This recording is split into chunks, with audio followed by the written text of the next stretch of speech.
Stare at the center of the image. What you are about to see is one of the most distant and ancient pieces of information that humanity can currently reach. Z1140 is estimated to be as far as 13.4 billion light years away from us.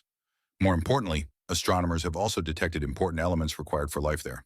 According to the Big Bang Theory, C140 already existed just 300 million years after the birth of the universe, while during the same period the Milky Way was still in its infancy. In this video, simulated using real images, it can be seen that this galaxy has already taken shape. The bursts of light within the galaxy represent frequent supernova explosions. This is one of the pieces of evidence that the early universe was developing at a frenzied pace. After the Big Bang, matter in the universe was mainly composed of hydrogen and helium. Because these filamentary gases in the universe had extremely high density, they often formed stars with enormous mass, and the greater the mass, the shorter the lifespan. In just a few million years, these massive stars would trigger supernovae.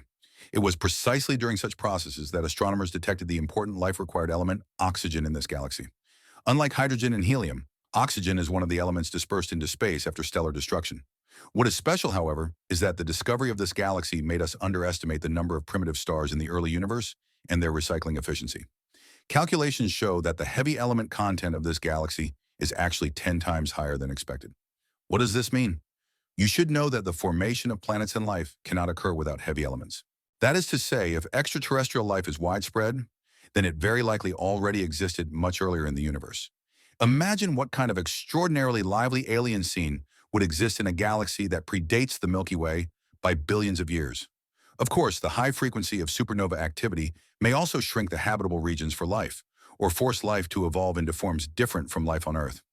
An interesting thought is that what we are seeing now of the Z140 galaxy is what it looked like 13.4 billion years ago. If this galaxy still exists today, it has most likely already become a massive elliptical galaxy, slowly fading into darkness in its final galactic form.